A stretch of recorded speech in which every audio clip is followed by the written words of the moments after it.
Bom, eu vou gravar uma aula hoje para vocês sobre mobilização passiva em pacientes sedados em ventilação mecânica, tá? Então, meu nome é Fernando Acácio Batista, eu sou idealizador do programa multiprofissional em ventilação mecânica e hoje nós vamos falar aqui um pouquinho deste assunto interessante que é a mobilização passiva em pacientes sedados. Então, o que a gente pode esperar, né, desses pacientes? O que nós temos de evidência e será que a mobilização passiva manual ela é igual com aquela que a gente realiza com alguns dispositivos? Bom, então vamos para a aula, né? Vamos falar um pouquinho da mobilização passiva em pacientes sob ventilação mecânica invasiva, da fisiologia e evidência. Então, quando a gente fala de pacientes que estão em situações de intubação traqueal, nós vamos pensar então que muitas vezes esse paciente precisará ser sedado, né, em determinados momentos por conta da sua doença aguda que ele foi acometida, e a gente vai precisar fazer a mobilização passiva. E a mobilização passiva nada mais é do que o ato de você realizar um movimento articular sem a contração voluntária do paciente, de forma passiva. Ela poderá ser realizada pelo fisioterapeuta ou por uma máquina, né, como um circuergômetro automático, como este da foto que a gente tem aqui. Ainda falando da mobilização passiva, né, e ainda falando das mesmas definições, nós temos essa mobilização manual que nós fazemos com a nossa mão, né, tanto nas articulações como em alguns pontos específicos do nosso paciente. E aí a gente tem que pensar que o nosso paciente está sedado. E o que é o paciente sedado?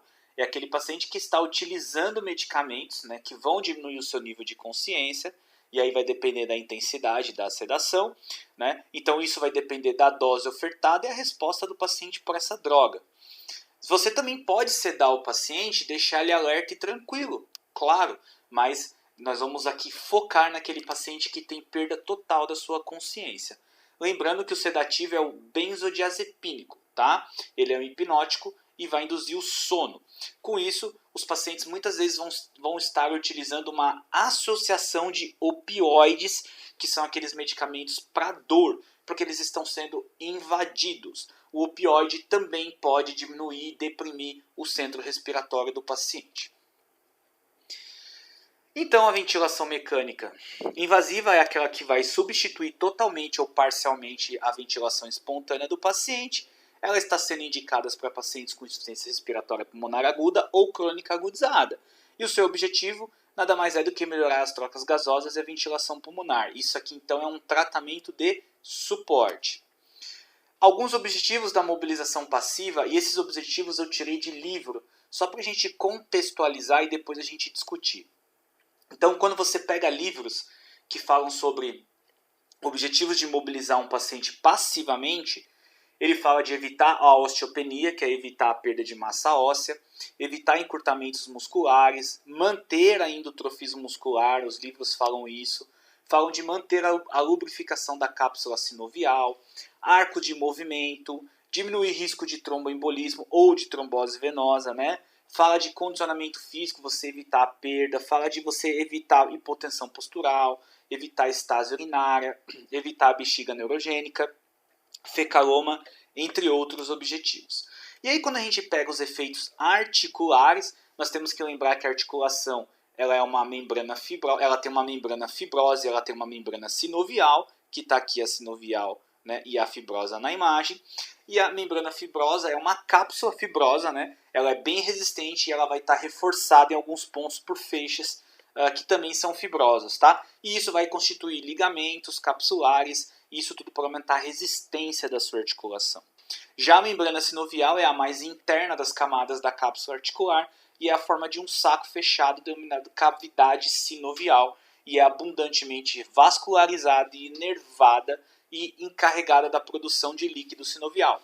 Então, quando as pessoas falam que mobilizam as articulações para melhorar os líquidos sinoviais ou diminuir a aderência articular, como várias pessoas falam a decorrer do gosto do nome que elas usam, você está estimulando a sua articulação e a sua membrana sinovial para que produza este líquido sinovial e você mantenha essa cápsula articular adequadamente lubrificada.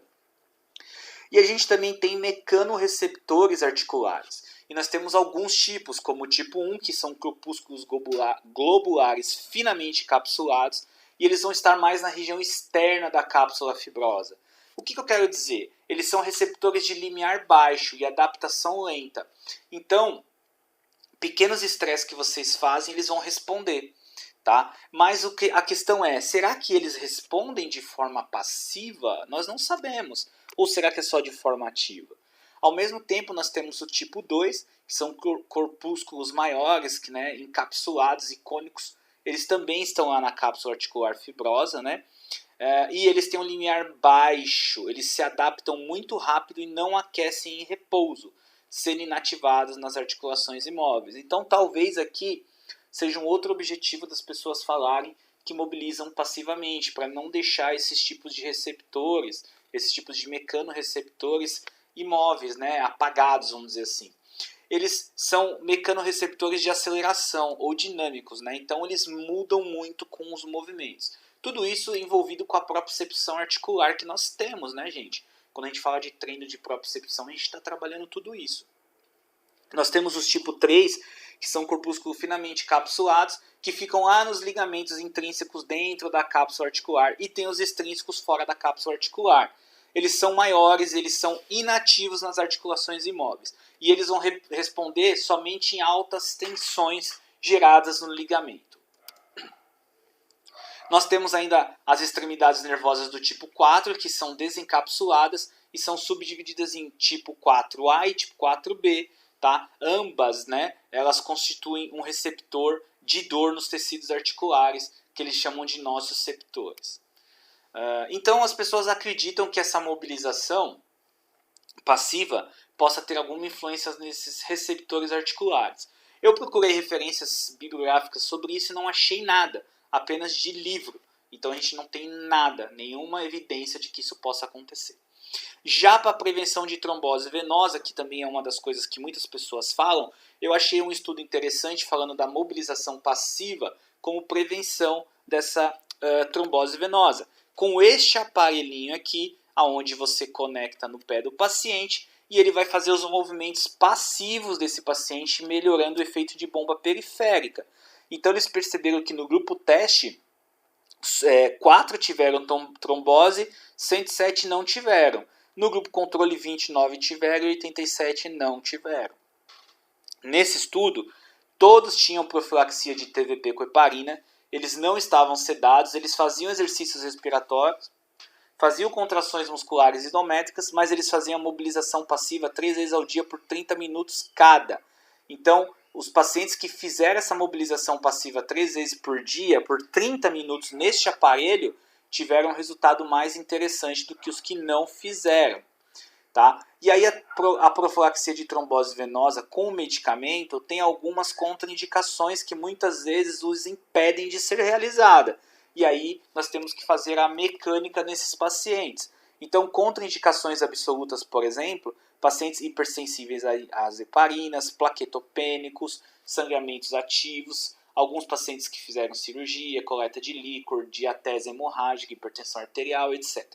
Se esses pacientes não podem fazer o uso do medicamento, nós temos que fazer a questão da prevenção mecânica. Alguns pacientes que vão chegar para a gente, que fizeram cirurgias de alto risco, como artroplastia de quadril, de joelho, pacientes oncológicos, politrauma, têm alto risco de fazer TVP. Então, eles têm contraindicação de fazer a TVP? Se sim, vamos utilizar métodos físicos. Se não, vamos utilizar medicamentoso. Os métodos físicos, eles são geralmente as meias compressivas, a bomba pneumática e a deambulação dos pacientes. Falando de profilaxia mecânica ainda, nós podemos utilizar as meias elásticas, como eu disse, e os dispositivos de compressão pneumáticas que são interessantes, que geram bombas plantares aí, né? Você não vai usar profilaxia mecânica se esse paciente tiver uma fratura exposta, uma infecção em membro inferior, insuficiência arterial periférica de membros inferiores, inclusive nem a meia você vai poder utilizar. Insuficiência cardíaca grave, tem que tomar muito cuidado com o uso desses tipos de dispositivos, e úlceras em membros inferiores. E você pode colocar o seguinte, entre utilizar a compressão pneumática, as meias e o medicamento, eles se equivalem. Então, são medidas específicas. que geram resultados. Mas é a mobilização passiva no paciente sedado. Tem ou não tem evidência, meu Deus? Aquela que eu faço com a minha mão, né? Será que a gente tem evidência? Então eu procurei um estudo que mostrou que contraturas são presentes em pacientes que estão internados na UTI. Eles fizeram uma revisão de prontuário para saber se esses pacientes tinham fatores de riscos para contratura articular, ombro, cotovelo, quadril, joelho e tornozelo, né? Esse estudo foi conduzido com análise de 2003 a 2005, é um estudo antigo. E a gente percebe aqui, ó, baixo risco de contratura, alto risco de contratura. E aqui a gente vai traçando. E eu peguei algumas coisas importantes. Pacientes com insuficiência respiratória crônica têm um risco aumentado para contratura. Não é uma coisa definitiva, mas ele tem, chega ali próximo. Pacientes neurológicos também apresentam um pouquinho a mais de risco. O nível de Apache dos pacientes também pode nos ajudar aí a verificar riscos de ter ou não encurtamentos. Agora, coisas interessantes. Pacientes que ficam internados na UTI por mais de 8 dias têm um risco aumentado importantíssimo para contratura. Tá? Duração de ventilação mecânica, mais do que 20 dias, também nos traz aí uma informação importante. Tá? Então, a gente tem que tomar um pouquinho de cuidado com esses pacientes que ficam mais tempo internados.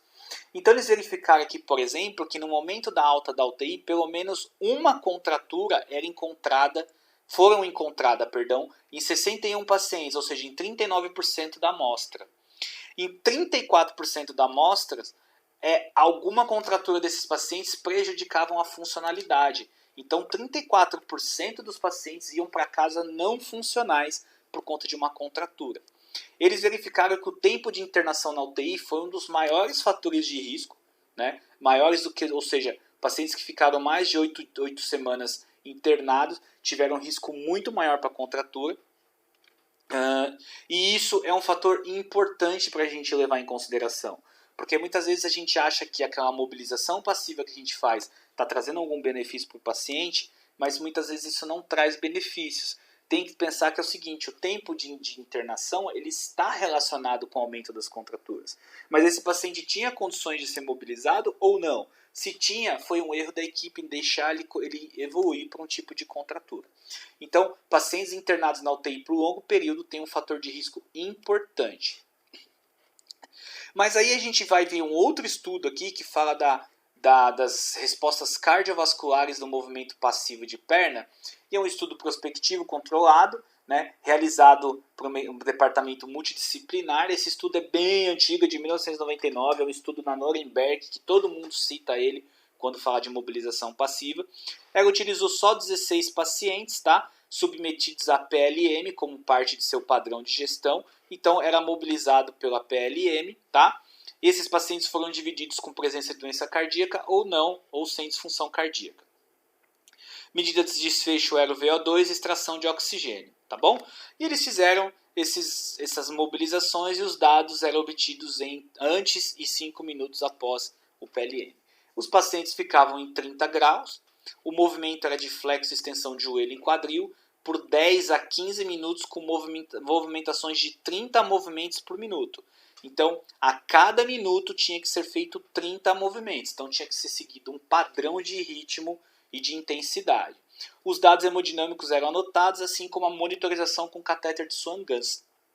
Grupo 1, cardiopatas, com fração de ejeção menor que 45%, e grupo 2, não cardiopatas. O VO2 aumentou nesses pacientes.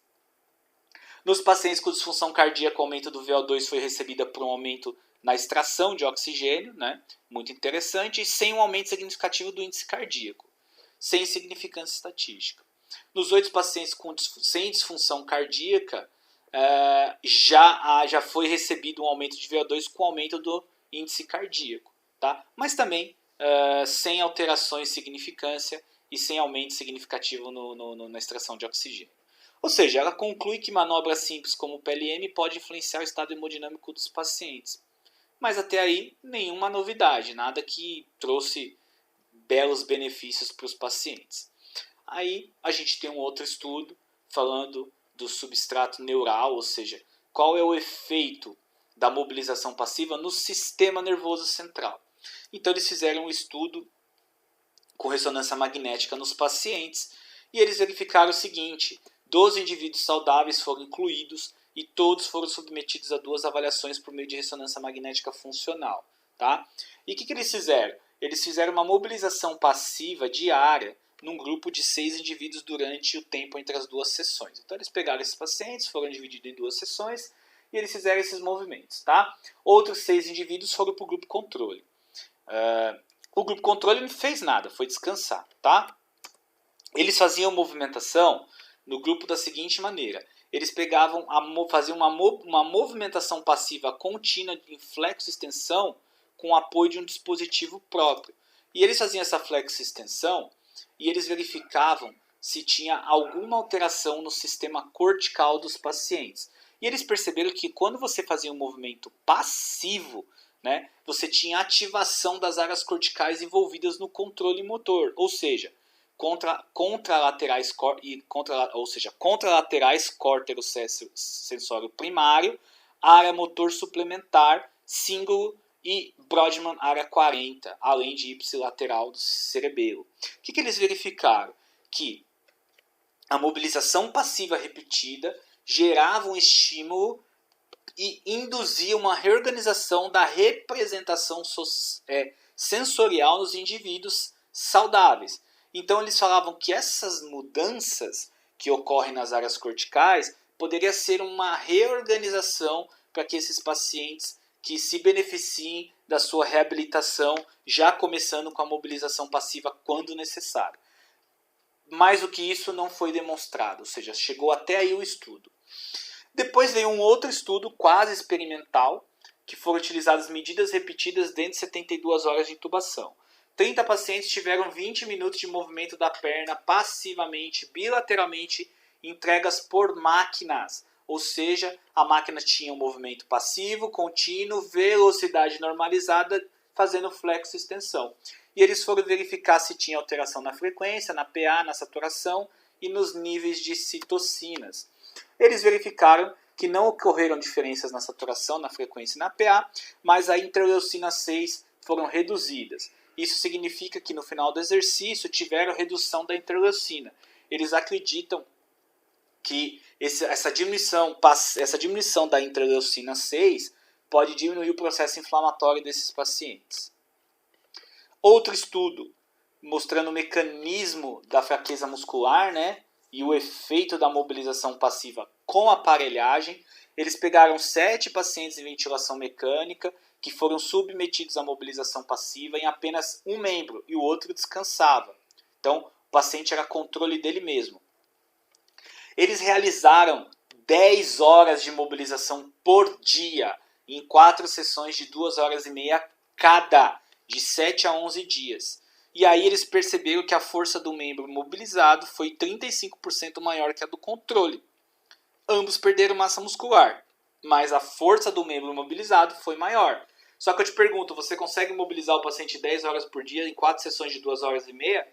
Não consegue, né? Então aqui tem todos os dados dos pacientes, de idade, né, sexo, doença primária, enfim. A mobilização era feita com o aparelho chamado Kinect, e aí eles avaliaram com ultrassom, condução elétrica, histoquímica enzimática, fração miosina-actina, entre outros. Estudo muito interessante que mostra a progressão, né, de força, ó, membro não mobilizado e membros mobilizados. Cada paciente aqui, ó, paciente 2, 6, 4, 3, 1, 5 e 7. Todos os membros que foram mobilizados, comparado com o que não foi mobilizado, tiveram maior força muscular. Mas, é como eu falei, feito por um aparelho 10 horas por dia. E o que a gente pode então concluir disso tudo? Nós devemos mobilizar nossos pacientes sedados? Nós traremos algum resultado importante? A perda de tônus pela sedação nos ajuda ou atrapalha? Nosso tempo é hábil para isso? Podemos introduzir terapias mais promissoras e interessantes aos nossos pacientes? Aqui vai aparecer vários tipos de resposta, como eu faço e vejo que melhora, mas eu não tenho outros dispositivos, então eu faço o que eu tenho. Aqui é a questão, gente, como eu tinha feito num vídeo passado e postado nas redes sociais, nós não temos evidência que a mobilização passiva manual traga algum desfecho de importância para nossos pacientes. Então, o que a gente tem que lembrar? Na ausência da evidência, a hipótese é nula. Eu quero mobilizar? Você pode mobilizar se for do seu interesse e da sua conduta. Você só não pode afirmar que você vê que funciona ou que temos evidência, porque nós não temos evidência que a mobilização passiva manual traga algum benefício, a não ser mobilização com aparelhos específicos. Tá bom, gente? Muito obrigado e até a próxima!